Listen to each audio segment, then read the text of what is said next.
व्यक्त करता हूँ, आपका स्वागत करता हूँ। और आज एक ही बात कहना चाहता हूँ कि 2014 में भी मैं चुनाव लड़ रहा था, 2019 में भी लड़ रहा था।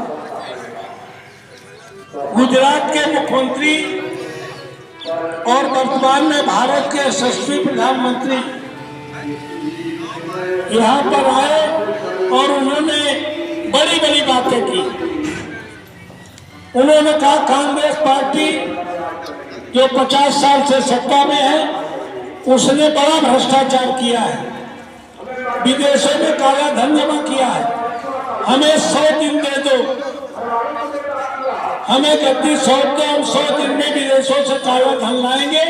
और इतना काला धन है कि 15-15 लाख सबके खाते में आ जाएगा। हम लोगों से पूछते थे भाई किसको वोट दे रहे हैं, कहते थे मोदी जी को वोट दे रहे हैं।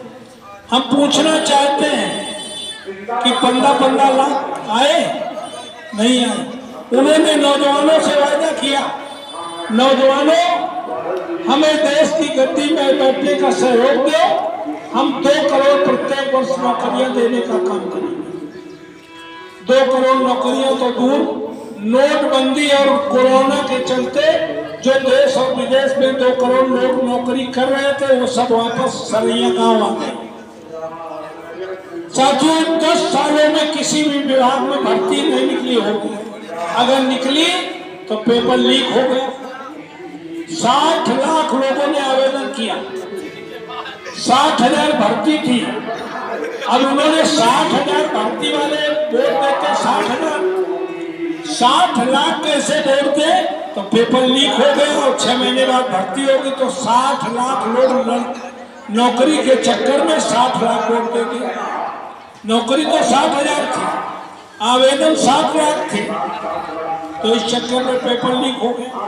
10 साल पहले कोई भी लड़का या लड़की के लिए लड़का ढूंढते थे तो अगर लगा हुआ सरकारी नौकरी का लड़का चाहिए तो तुम्हें मिल जाता, लेकिन इन 10 सालों में कोई भी सरकारी नौकरी पाने का काम क्यों नहीं किया।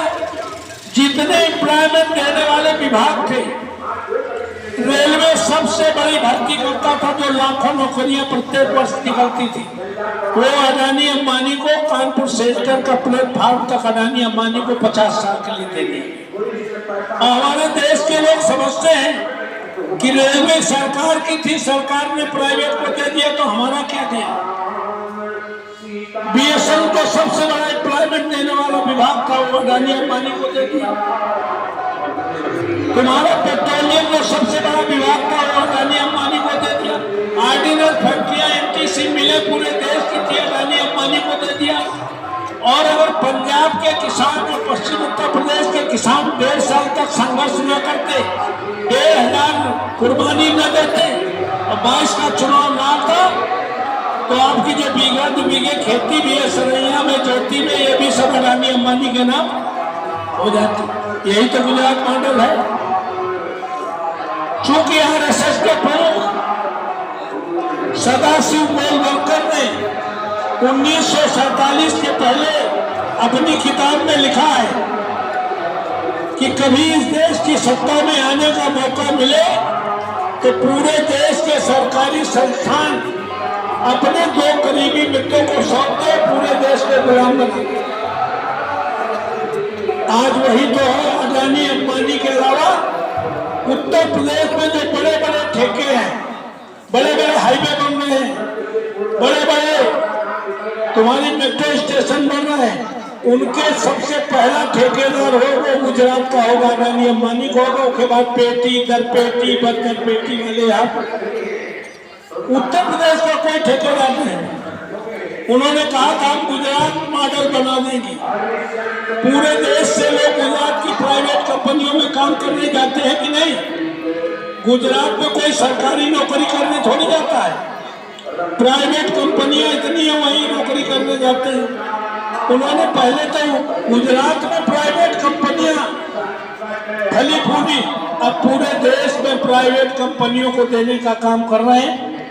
आने वाले समय में कभी भी अब किसी को सरकारी नौकरी नहीं मिलेगी। 4 साल की अग्निवीर बना रहे हैं, ये 4 साल के आदमी 4 साल नौकरी करने के बाद इन अडानी अंबानी के जो विभाग हैं इन्हीं में नौकरी करने का काम करेंगे। यही तो गुजरात मॉडल है। तो हम कहना चाहते हैं कि देश के नौजवानों का भविष्य खतरा में है। किसानों के साथ ज्यादती हो रही है। गाजीपुर बॉर्डर में बड़े बड़े नुकीले भाले गाड़े जा रहे हैं, उन पर लाठियां चलाई जा रही हैं। किसानों की कोई सुनने वाला?